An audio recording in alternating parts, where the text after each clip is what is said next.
आगेमाकी हानाडाटे को black window की report देता है। वो शर्मिंदा है क्योंकि पार्टी में उसे लगा वो लड़की दिखने में खूबसूरत है, इसलिए उसने सोचा कि शायद वो ब्लैक विडो हो सकती है। वो उसके साथ जाने के लिए तैयार हो गया था। वो ज़कूरो को कुकीज देता है। वो इस समय सोच रही है कि ब्लैक विडो उसकी मम्मा को कैसे जानती है। उसके पास आज भी वो पेंडेंट है जो उसकी मामा ने उसे दिया था। ज़कूरो ये सब सोच ही रही होती है, तभी आगेमाकी उससे बात करता है, लेकिन वो उसकी बातों का कोई जवाब नहीं देती है। जैसे ही वो उसे कहता है हानाडाटे ने तुम्हें ये कुकीज खाने के लिए दी है, वो खुश हो जाती है। ये देखकर आगेमाकी हैरान हो जाता है। वो दोनों पार्टी में हुई घटना के बारे में बात कर रहे होते हैं। वो साथ में कुकीज खाते हैं, लेकिन अब भी ज़कूरो को विदेशी सोच पसंद नहीं है। उसे हानाडाटे की दी हुई कुकीज बहुत पसंद आती है। जुड़वा बहनें हानाकिरी को खाने के लिए कुकीज देती है, लेकिन हानाकिरी शर्मिंदा हो जाता है क्योंकि एक इंसान होने के नाते वह एक ब्लैक विडो से उनकी जान नहीं बचा पाया था। वो उसे माफ कर देती है।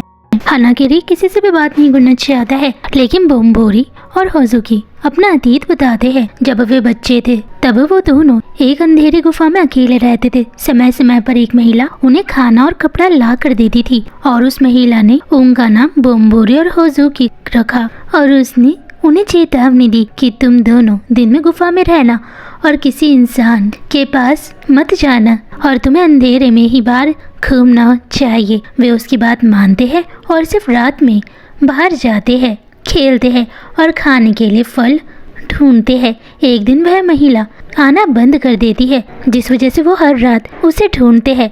उन्हें महिला कहीं नहीं मिली, लेकिन उन्हें कुछ ऐसा मिला जिसे उन्होंने पहले कभी नहीं देखा था। कुछ इंसान जो उन्हें मारना चाहते थे। जब उन्होंने उस महिला का जिक्र किया तो एक इंसान ने बोमबोरी और होजुकी को अपनी पत्नी की मौत का जिम्मेदार ठहराया और वो उन दोनों को ही मारना चाहता था।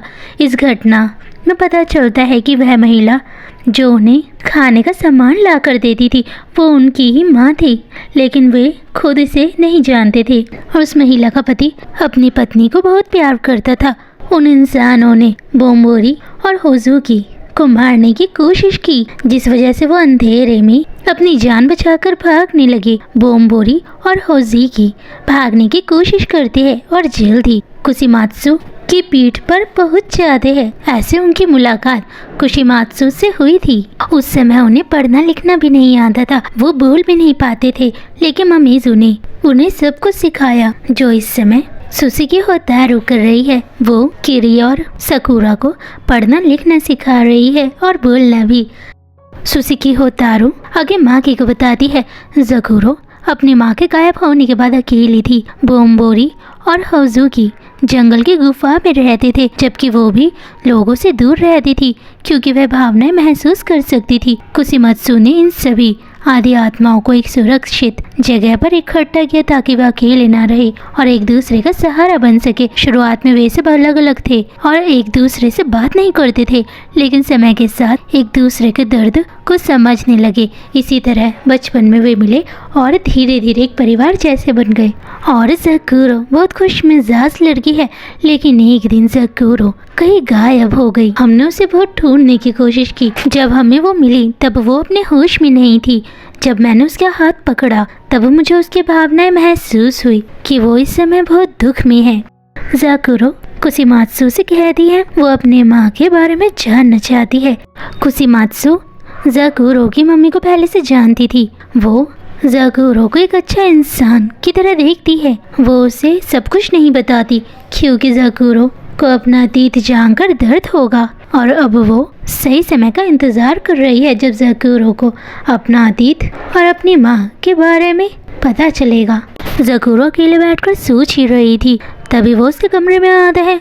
वो कहता है प्लीज़ मुझे अपने कमरे में आने दो। वो कहती है तुम्हें शर्म आनी चाहिए, तुम एक अकेली लड़की के कमरे के अंदर जाने की कोशिश कर रहे हो। लेकिन तभी सकुरा और किरी कहते प्लीज़ हमें अंदर आने दो क्योंकि उन दोनों की पतंग पेड़ पर फंस गई है। वो उसकी मदद करता है, लेकिन पतंग अब भी फंसी हुई है। वह पेड़ पर चढ़कर पतंग पकड़ने लगती है। तभी उसे अपनी माँ की आवाज सुनाई देती है। बचपन में उसी आवाज की वजह से वह पेड़ के और ऊपर चढ़ जाती है और अचानक गिर गई थी, और इस समय वो अचानक गिर जाती है। गिरते समय उसका लॉकेट भी टूट जाता है जो उसकी माँ ने उसे दिया था। वो उस लॉकेट को ठीक करके उसे पहनाता है तो सुजुकी होतारो हैरान रह जाती है, क्योंकि ज़ाकुरो के अलावा किसी ने भी उस लॉकेट को कभी नहीं छुआ था। ये लॉकेट उसकी माँ ने उसे दिया था।